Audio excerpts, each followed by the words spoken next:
Film ফাইলসের movie explain ভিডিওতে আপনাকে স্বাগতম। চলে আসলাম আবারও এলিয়েনের সাথে মানুষের ভালোবাসার সুন্দর এক রোমান্টিক গল্প নিয়ে। গত পর্বে আমরা দেখেছিলাম শাওচি অফিসে গিয়ে ফাংকে অনেক পাম্পটি দিতে থাকে, কিন্তু ফাং ভাবে সে হয়তো চাকরি ছাড়ার জন্য এসব করছে। তবে শাওচি তার ভাবাভাবিতে পাত্তা দিচ্ছিল না। সে বলে, তুমি তো অনেক ক্লান্ত, চলো তোমাকে একটু মাসাজ করে দেই, দেখবে অনেক ভালো লাগবে। এরপর সে তাকে মাসাজ করে দেয়। হঠাৎ ইচ্ছা অনিচ্ছায় তার হাত ফাংয়ের বুকে চলে যায়। এতে করে ফাংকে ভালো লাগাতে গিয়ে নিজেরই ভালো লেগে যায়। পরের সিনে দেখা যায় শাওচি সকাল সকাল ফাংয়ের বাসার সামনে চলে আসে আর ফাংকে বলে, চলো আজকে একসাথে একটু জগিং করে আসি। ফাং তখন বলে, ওকে, তবে আমার মনে হয় তুমি আমার সাথে হেঁটে পারবে না। সত্যি সত্যি ফাং তাকে পেছনে ফেলে চলে যায়। তাই শাওচি একটু সুপার পাওয়ার ইউজ করে দুর্নীতি করতে চায়, কিন্তু তখনই সেখানে ফাং চলে আসে আর তাকে বলে, সামনে ট্রাফিক জ্যাম আছে, তুমি তো আবার রাস্তা পার হতে ভয় পাও।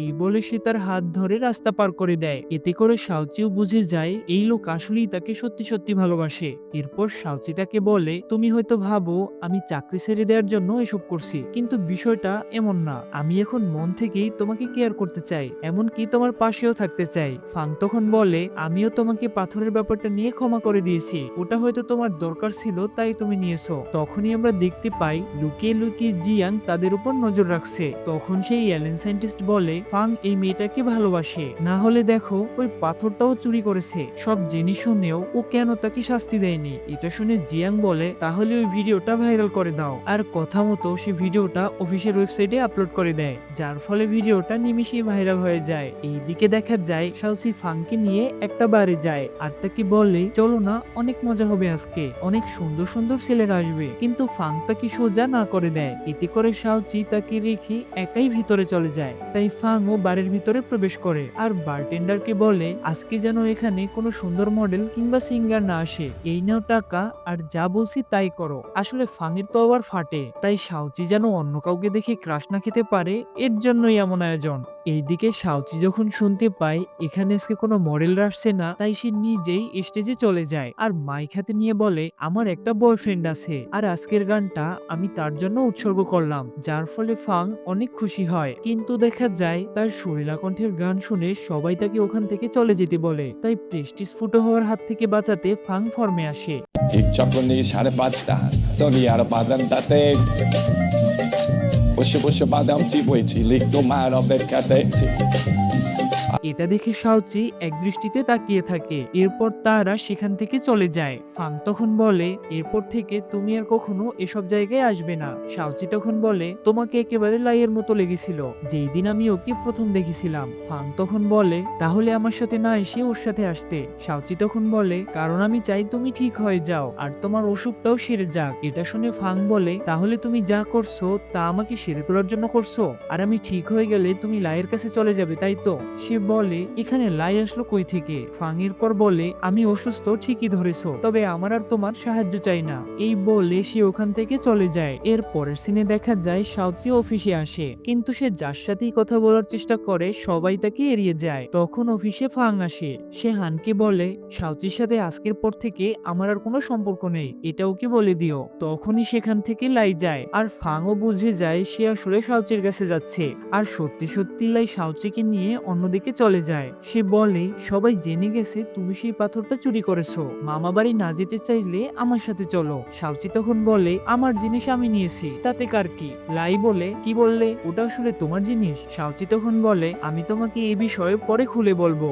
এরপর সে হানের কাছে গিয়ে ফাংয়ের খোঁজ করে। হান তখন বলে, তোমার সাথে ফাং আর দেখা করতে চাচ্ছে না। তাই শাওচি তার কাজে মনোযোগ দেয়, কিন্তু দেখা যায় সবাই তাকে দিয়ে তাদের কাজ করিয়ে নিচ্ছে, মানে এগুলো ফাং হানকে দিয়ে করাচ্ছে। তাই শাওচি রীতিমতো তারা পাগল হয়ে যায়। তখন তার ফোনে একটা মেসেজ আসে, এদের সবার জন্য খাবার নিয়ে আসতে হবে। তাই শাওচিও চায়ের কাছে যায়। চাই তাকে দেখে জিজ্ঞেস করে, তুমি আবার এগুলো শুরু করলে কবে থেকে? শাওচি তখন কথায় পেস মেরে কাটিয়ে যায়। এরপর সে খাবার নিয়ে ভিতরে ঢুকে দেখে ওখানে কেউ নেই। তাই সে হানকে কল দেয়। হান তখন বলে, ডিপার্টমেন্টে আসলে কিছু সমস্যা হয়েছে, তাই সবাইকে ছুটি দেয়া হয়েছে। এরপর সে উপায় না পেয়ে একাই সবার খাবার খেয়ে ফেলে আর ওখানেই ঘুমিয়ে পড়ে। ফাং এসে দেখে শাওচি সেখানে ঘুমিয়ে রয়েছে, তাই সে শাওচিকে ডাকতে থাকে। শাওচির ঘুম ভাঙলে দেখে সেখানে ফাং দাঁড়িয়ে আছে। ফাং বলে, এখনো অফিসে কি করছো? সবাই তো চলে গেছে। শাওচি তখন বলে, তুমি না বললে তোমার কোনো কাজে আমাকে নাক না গলাতে? তাহলে আমার বেলাতেও সেম রইলো।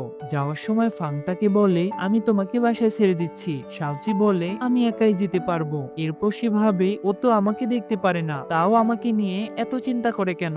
বাসায় যাওয়ার সময় শাওচি রাস্তায় বসে অনেক দুষ্টুমি করে, আর ফাং গাড়িতে বসে এগুলো এনজয় করে। এর পরের সিনে দেখা যায় জিয়াং শাওচির সাথে দেখা করতে আসে। সে বলে, তুমি কি ওই পাথরটা চুরি করেছো? শাওচি তখন বলে, ওটা আমার ব্যাপার। জিয়াং বলে, ফাং এর পরিবার আমাকে মেনে নিয়েছে, আর ফাং এর যতগুলোই জিএফ থাকুক না কেন তাতেও আমার কোনো সমস্যা নেই, আর আমি চাই ওকে সাহায্য করতে। শাওচি তখন বলে, তুমি কি আমাকে চাকরি ছেড়ে দেওয়ার কথা বলছো?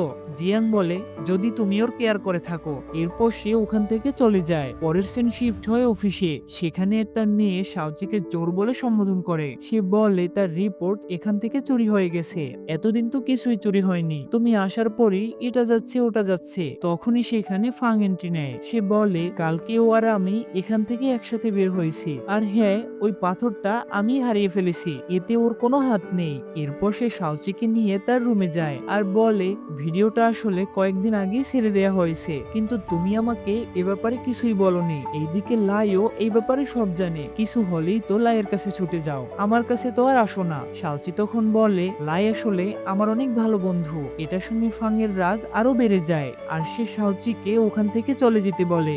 এইদিকে কংস মামা আরেক প্যাচ লাগায়। সে বউ পাগলা ফাং এর বাবাকে বলে দেয় শাওচি আসলে ওই পাথরটা চুরি করেছে। এর ফলে তার বাবা ফাংকে অনেক রাগারাগি করে। ফাং তখন বলে, শাওচি ওটা চুরি করেছে, এটা মিথ্যে কথা। কিন্তু এই লোকের পর বলে, শাওচিকে এখনই কোম্পানি থেকে বের করে দাও। ফাং তখন বলে, তুমি তো ওকে আমার থেকে দূরে সরিয়ে রাখতে চাচ্ছ, তাহলে আমি ওর ডিপার্টমেন্ট পরিবর্তন করে দিচ্ছি। অবশেষে তার বাবা রাজি হয়, আর ফাং শাওচিকে লাইয়ের ডিপার্টমেন্টে পাঠিয়ে দেয়। লাই আবার এতে অনেক খুশি হয়। এর পরের সিনে দেখা যায় মিটিং এ বসে লাই নতুন একটা প্রজেক্ট চালু করার কথা বলে, যেটা আসলে পারফিউম নিয়েছিল। এই প্রজেক্টটা আগেও ছিল, কিন্তু পরে বন্ধ করে দেয়া হয়, আর তারা সেটাই এখন নতুন করে শুরু করতে চাচ্ছে।